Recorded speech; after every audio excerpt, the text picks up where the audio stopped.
Assalamualaikum warahmatullahi wabarakatuh. Alhamdulillahirabbil alamin wa bihi nasta'in ala umuri dunya waddin wassalatu wassalamu ala alihi washabihi ajmain amma ba'du. Pertama-tama marilah kita panjatkan puji syukur kehadirat Allah Subhanahu wa taala yang mana telah memberikan hidayah dan rahmatnya kepada kita selaku umatnya, amin. Tak lupa pula kepada junjungan alam yakni Habibana wa Nabiyana Kanjeng Nabi Muhammad sallallahu alaihi wasallam, tabi'atnya dan para sahabatnya, semoga sampai kepada kita selaku umatnya, amin ya Allah ya alamin. Sebelumnya perkenalkan, nama saya Johan Sepni Subagja. Saya dari Fakultas Teknik Prodi Teknik Mesin Universitas Muhammadiyah Tasikmalaya. Di sini saya akan memaparkan sedikit materi tentang hakikat ibadah. Yang pertama, konsep ibadah. Ibadah secara bahasa, kata ibadah adalah bentuk dasar masdar dari fiil atau kata kerja abada yabudu yang berarti taat, tunduk, hina, dan pengabdian. Berangkat dari arti ibadah secara bahasa, Ibnu Taimiyah mengartikan ibadah sebagai puncak ketaatan dan kedudukan yang di dalamnya terdapat unsur cinta atau al-hub. Seseorang belum dikatakan beribadah kepada Allah kecuali bila ia mencintai Allah lebih dari cintanya kepada apapun dan siapapun juga. Pengertian ibadah secara luas terkait dengan beberapa arti. Secara akidah bisa berarti mentauhidkan Allah Subhanahu wa taala. Secara fikih ia bisa berarti menegakkan hukum Allah Subhanahu wa taala, dan sebagai akhlak berarti dan secara akhlak berarti berperilaku sesuai dengan tuntunan Allah Subhanahu wa taala. Firman Allah Subhanahu wa taala di dalam Al-Qur'an yang artinya, "Hai manusia, sembahlah Tuhanmu yang telah menciptakanmu dan orang-orang yang sebelummu agar kamu bertakwa." Quran Surat Al-Baqarah ayat 2. Kedua, macam-macam ibadah. Pada dasarnya, ibadah bukan hanya berupa sholat, zakat, puasa, dan haji. Ibadah terdiri dari ibadah khusus atau ibadah mahdoh dan ibadah umum atau ibadah ghair mahdoh. Ibadah dalam pengertian umum adalah bentuk hubungan manusia dengan manusia atau manusia dengan alam yang memiliki makna ibadah, menjalani kehidupan untuk memperoleh keridhaan Allah dengan mentaati syariatnya. Ibadah khusus atau ibadah mahdoh adalah bentuk ibadah langsung kepada Allah yang macam dan cara melaksanakannya ditentukan dalam syarak, ditetapkan oleh Allah atau dicontohkan oleh Rasulullah. Ibadah khusus inilah yang bersifat tetap dan mutlak. Cara pelaksanaannya sangat ketat, yaitu harus sesuai dengan contoh Rasulullah.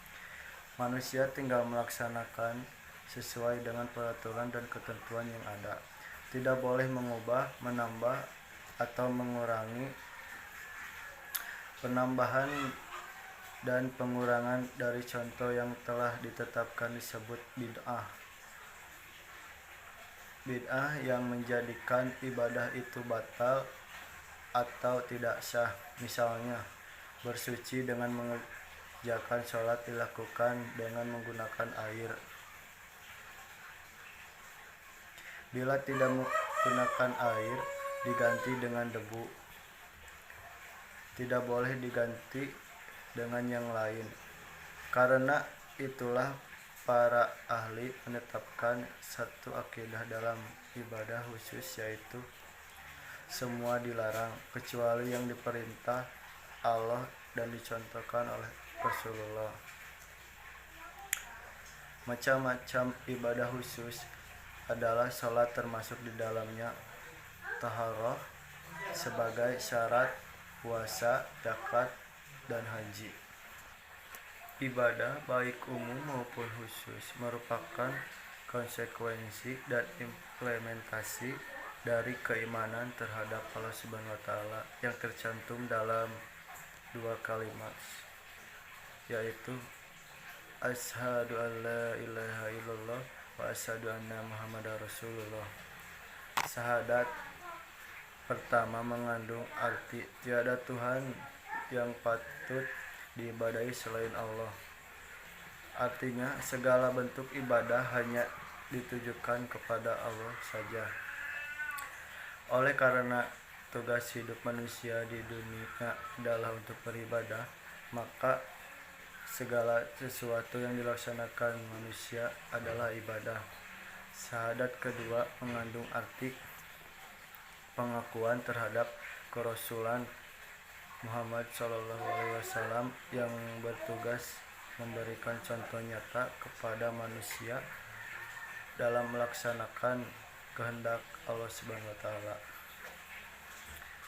Dalam kaitan ibadah khusus berarti bentuk-bentuk dan tata cara pelaksanaan ibadah yang dikehendaki Allah yang telah dicontohkan oleh Rasulnya. Yang pertama, sedekah. Sedekah merupakan salah satu jenis ibadah sosial yang menyangkut antara hubungan sosial manusia dengan manusia. Ibadah yang dilakukan memberikan nilai manfaat bagi orang yang mendapatkan sedekah. Sedangkan perilaku sedekah tersebut berharap mencari pahala dari Allah Subhanahu wa taala sebagai nilai dari ibadah yang sudah dilakukannya. Yang kedua, zakat juga menjadi salah satu bentuk ibadah sosial. Zakat hampir sama dengan sedekah, bedanya hanya pada hukum pelaksanaannya serta ukuran-ukuran yang ditetapkan berdasarkan jenis benda yang dizakatkan. Zakat hukumnya wajib, sedangkan sedekah sunnah. Jika kita menunaikan ibadah zakat, maka harus dijelaskan keluarkan oleh siapa dan beberapa jumlahnya. Berbeda dengan sedekah. Sedekah yang sembunyi-sembunyi lebih baik dibanding dengan sedekah yang dipublikasikan. Terlebih nama si pemberi sedekah jenis dengan jelas dan diketahui banyak orang. Zakat merupakan salah satu bentuk ibadah sosial yang mampu mengentaskan kemiskinan umat. Bukan hanya umat Islam, apabila semua orang mau menunaikan zakat, maka umat manusia akan makmur meskipun mereka bukan muslim. Cukup sekian presentasi dari saya. Mohon maaf bila banyak kekurangan, kesalahan itu timbulnya dari saya, dan kelebihan hanyalah milik Allah Subhanahu wa taala. Billahi taufiq wal hidayah. Assalamualaikum warahmatullahi wabarakatuh.